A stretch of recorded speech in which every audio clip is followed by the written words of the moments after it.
So we have Damon Bradshaw and Jeff Matiasevich up here together. I'll ask Damon first, and we'll just go through the order. First of all, before we get into the history between you two, Damon, just talk about what you've been up to since you stopped racing motorcycles. I know you got a lot of cool stuff going on. Oh, I always have a lot going on, not only just with family stuff, but with Monster Jam, obviously. I drive U.S. Air Force Afterburn in the Monster Jam series, which has been a ton of fun. It was a lot like kind of riding arena cross. It's a family atmosphere, and the pressure is, a lot lower than what I've been used to from years ago in Supercross. And so I really enjoy that. I've just stayed busy with it. I was over the whole month of June doing shows, and just got back from Holland here a few days ago, and go back over to Barcelona and a few days after this event, so I've been really busy. Jeff, we asked the same question to you. What have you been up to since the racing ended? I took about 3 or 4 years off, and then went to work for my family's. My dad has a company, produce business, and went to work there for him, and I've been there ever since. What kind of riding do you do? Do you still do some riding? Did you keep frequent on a bike, or have there been years where you haven't ridden at all? No, I try and ride like once a week, and then since this race has come up, I've stepped up the program and taken it a little more serious, and feels good to get back on the bike and push and get some of your speed back. Well, we're about to ask Damon the same thing, but what is it like when you get back on the bike, Jeff? What is it like? How difficult was it? What was the hardest thing to do when you start getting back into it? Does it come back easily, or is it all gone? It's just the timing. You go to do something and your brain knows how to do it and what to do, but then you end up off the track. The bike's going the wrong way. It's just a lot of the little stuff that you learn over the years of being on the bike and being familiar with the bike, and it's those little things that help you go faster, and so it's come back. I feel pretty good on a bike right now. What about you, Damon? How much work you've been putting in, and how do you feel when you do go riding? Actually, I feel a lot better than I anticipated it. Before Todd had called me and asked me about this event, it had been 2.5 years since I'd even thrown a leg over a bike, and so I'd really wanted to start riding, but with things being busy in life, it's hard to take the bike and load it up and go and ride. But once he called me, it was very motivational for me to get a bike and go out and start riding. So I kind of took it slow. I went out in the hills and rode when I first got a bike, and just kind of stepped it up, rode some arena cross, and then last couple of weeks I've been riding Supercross. So I've actually been doing a lot of stuff that I didn't think I would be doing again, which was jumping a lot of stuff I didn't really want to jump. But every time I would leave off the face of that jump, Todd's name would pop into my head, and I would think about every landing and every takeoff. And so now it was pretty cool. The last 2 weeks, it's been actually nice to go out and ride and, try to get what bit of speed I could get back was fun. I didn't have to think about and the timing thing, as Chicken said, was something that was hard to gauge, to look at a triple that was 65 feet, and the takeoff and the landings were a lot bigger than what I was used to. And so I was fortunate to have a couple of young kids run around and be able to watch them and sit. And I mean, it took me probably 3 times to the full-on Supercross track before I put all the rhythm sections together and the triples. And so it's been a lot of fun. I've been riding as much as I possibly can. Like I said, I was in Europe for 5-6 days, and that was kind of right in the middle of when I was really getting to where I wanted to be. But I feel awesome. I'm really looking forward to this. I'm probably further along than I was when I started my arena cross, because I was hurt before that and wasn't able to ride. And so I'm ready to go racing. There's more than just a race here. It's not just seeing if you guys can jump the jumps. We know about the history of you two. I'll give it to Jeff first, since Damon just answered the previous question. What is it about you two? There were a lot of guys. There was a lot of banging that went on in those days, but your reputation, the two of you, rose above all of that. Talk about the history between you two. It got to the point where, out of all the years we raced together, we never sat this close. This is the first time. In your lives, have you ever sat this close to each other? We've never sat this close, but we both wanted to win. I don't think either one of us was really looking for a friend, and so when the gate dropped, and I had an opportunity, or vice versa. Sometimes Damon made him up as he went and cut the course and shit. But you got to do what you got to do. So, and it just when this race came about,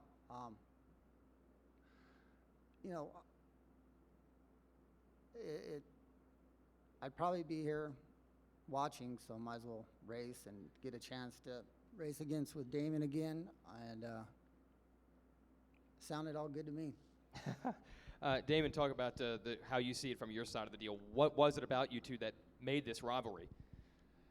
To be honest, I really don't know. I think it started even before I even knew Chicken. I was riding amateurs, and I think I was still on 80s, and he was already on 125s, and it was just kind of weird. I don't know if it was because he was from California, I was from the East Coast, West Coast, that thing, but it just always seemed like we found one another on the racetrack, whether it was practice or whether it was qualifiers or whether it was a main event, and whether he was coming from behind or I was coming behind. I really don't know. It just always seemed to happen, and we were talking earlier about whether it was caused us wins, but I look back on it, I actually enjoyed it. It motivated me to want to win, and I always had the attitude of whatever it took to win was what I was going to do, and fortunately the guys behind me at that time were Yamaha, and that's what they wanted to do, and kind of regardless of Chicken or any of the other guys, I wanted to win each and every weekend. And you look back and people go, well, do you think that cost you championships? Or I didn't really, and that probably was maybe some of my problem. I didn't think so much about championships. I thought about each individual race, and I wanted to win that weekend, and what came after that, I was, would face that. Jeff, how did you see it starting? I know there was an incident, you raced at the Mini O's, and then there was an incident at the Paris Supercross, and then obviously it carried over in the AMA Supercross Tour. When did you start going to the racetrack thinking, I got to look out for this guy specifically, because it's a little different with him than everyone else? Like I said, we both came up in the 125. He was East Coast, I was West Coast, so we never really got to race against each other. And then Paris Bercy, Damon's throttle must have got stuck or something, because I went to turn right, and he just never let off and put me into the track. There's built right up against, or it was right up against the cement walls, and that's where I ended up, and I was not too happy with that one. And I think it was like the third lap. He got the whole shot, and I yelled at him in a turn, and he straightened up a little bit, and I got underneath, and then we went into these whoops, and I let off and went to turn, and I could just hear him fucking bike screaming, and next thing I know, I was up against the wall, and they thought I ruptured my spleen, and I'm just like, I'm gonna kill that dude. Now, you gotta get operated on it. I don't want to do it in Europe, but so it started there, and then Anaheim. We got to Anaheim for the first race, and there was a lot of press on both of us, and I think it was qualifier. Damon was leading. I caught up to him, and then he made a mistake, and he was going down, so I think he figured, well, if I'm going down, I'll take him with me, and launched the bike at me, and it just continued on from there. Damon, talk about the concrete wall in Paris in late '89.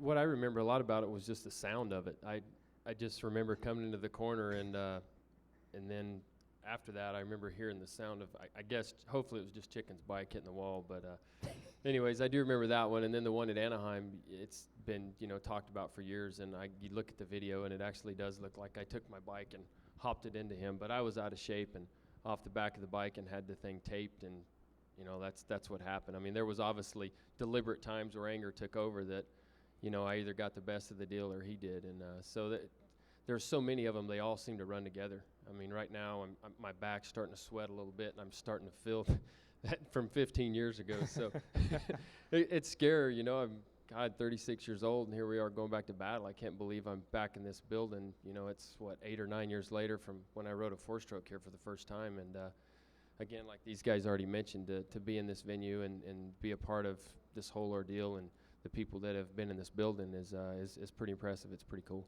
Damon, what was it about Jeff? Why were there certain races or certain incidents where you'd go to the line maybe not thinking about winning races, but instead of thinking about hitting someone? What would make that happen?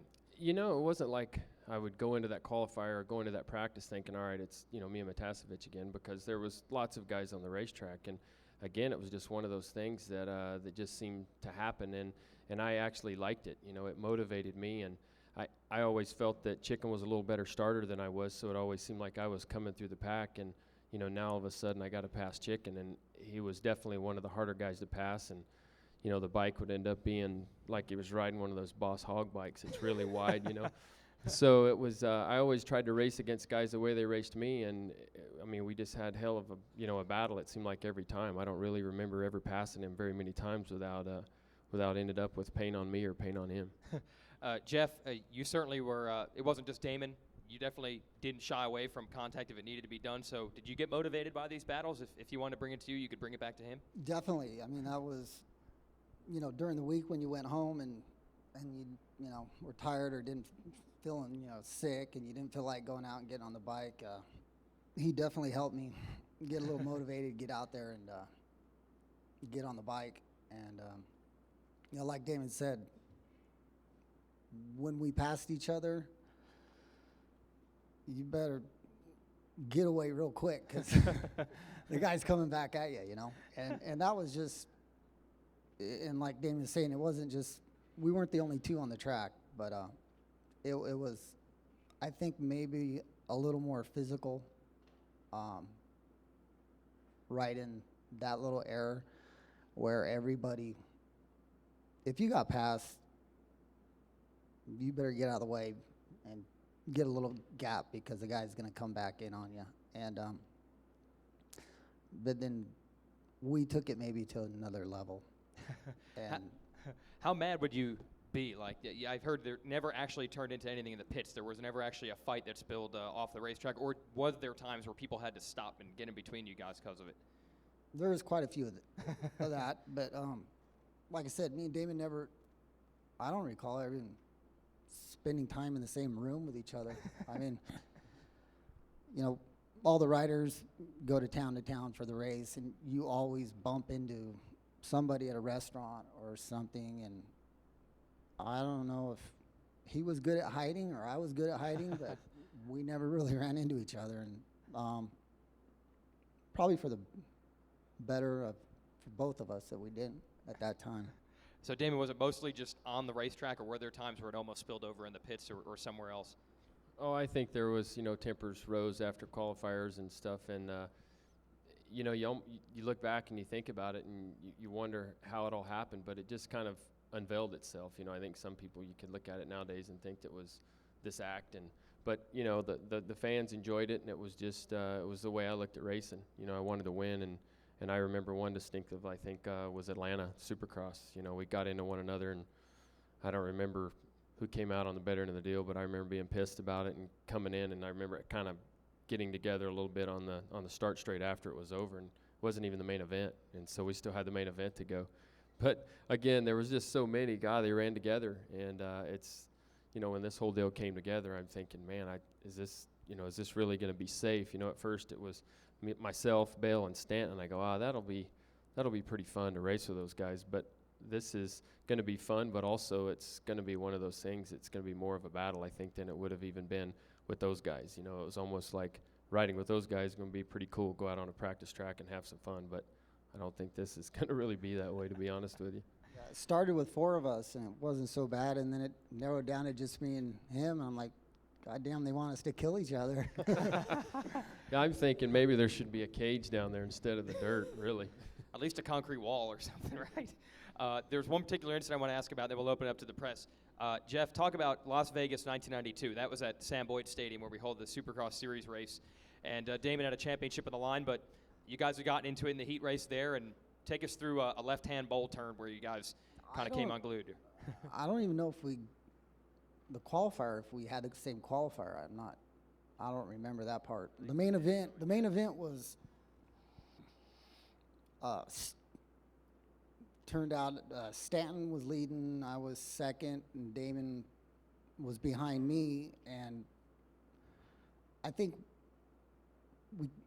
me and Damon could have had a faster pace than Stan, but I was had to protect myself in every turn, so that was slowing me down a little bit. And because I knew Damon would come in, and I'd end up with some white paint somewhere on my bike. But so about, I don't know, we only lasted like 7-8 laps into the main event, and there was a big bowl turn, and there was a bowl turn on the inside about 3 feet high, and I was standing up.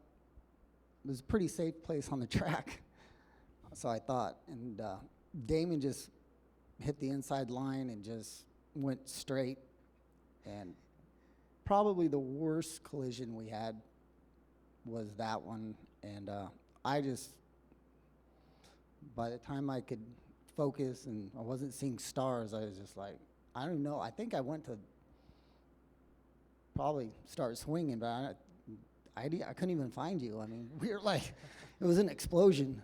So,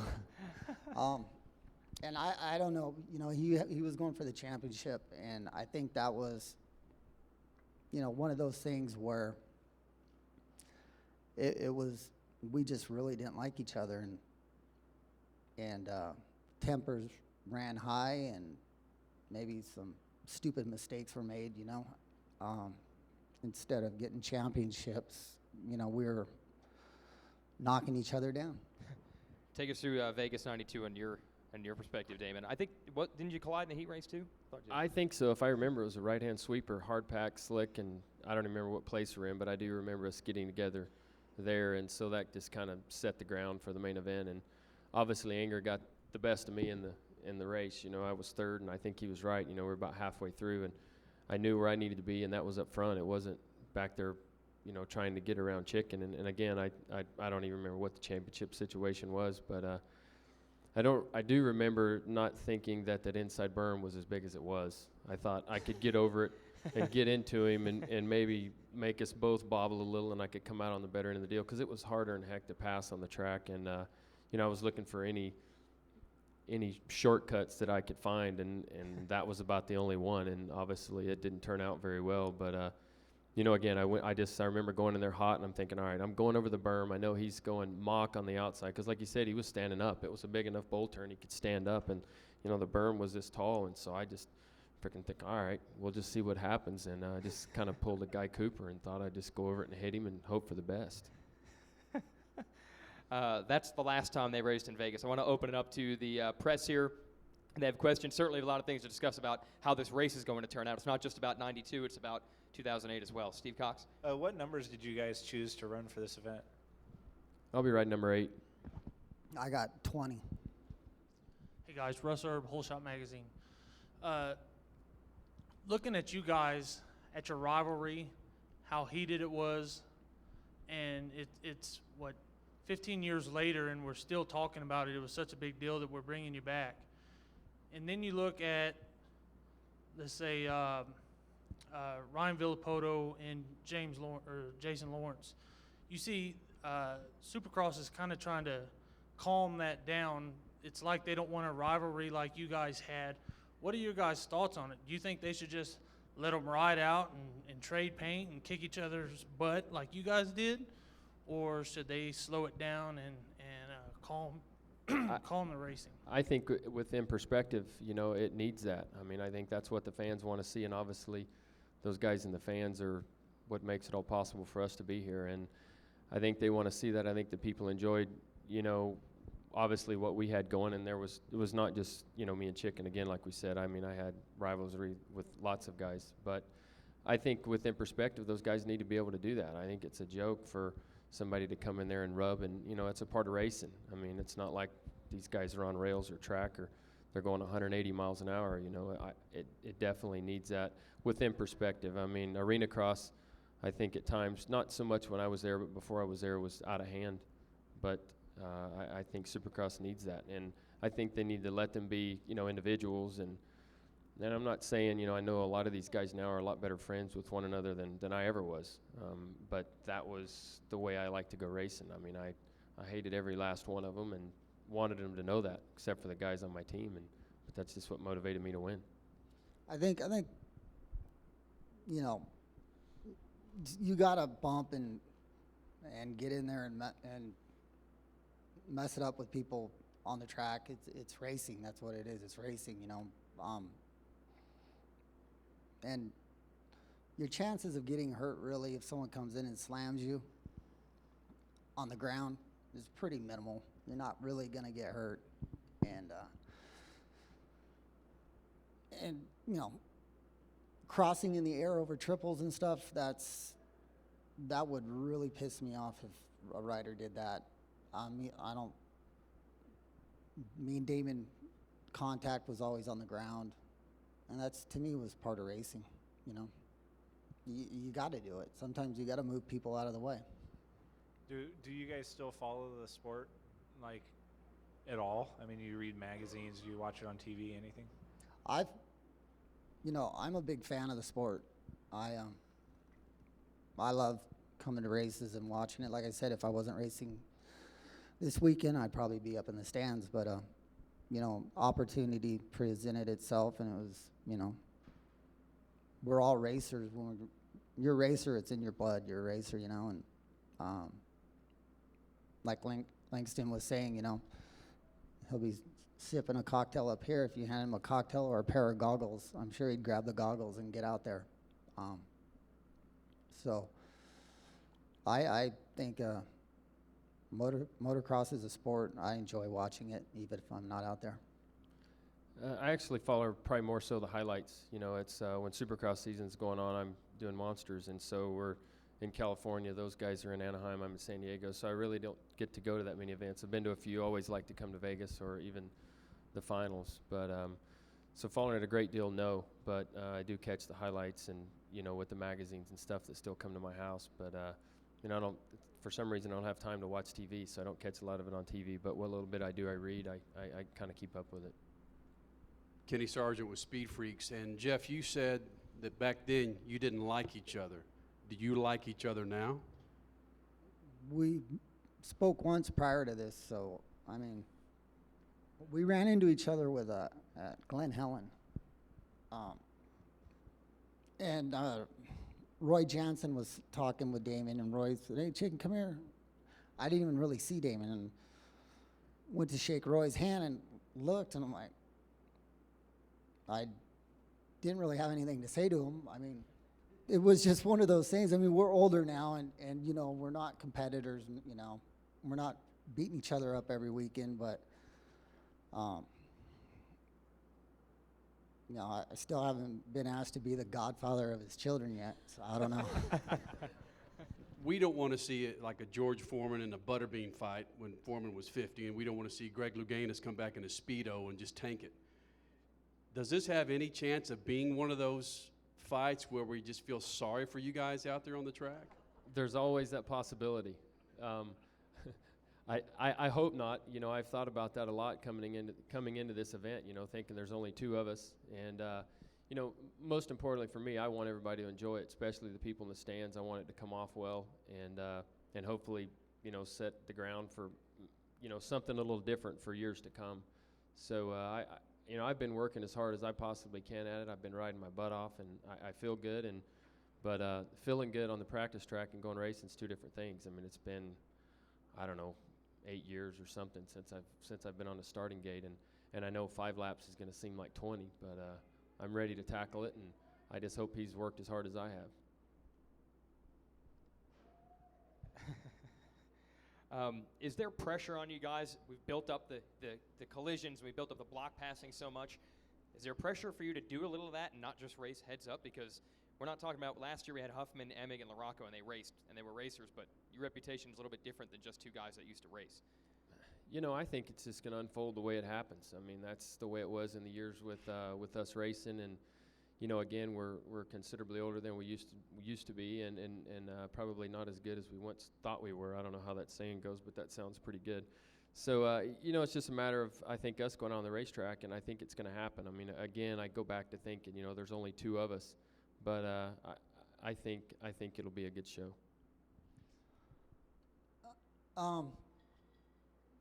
It's been built up, and basically I'm just going to go out there and put him on his ass because payback's a bitch. I think that's it for our press conference. Any other questions? let's wrap it up on a high note. Let's hear it for Jeff Matiasevich and Damon Bradshaw. Our legends will be racing on Friday and Saturday night here at the MGM.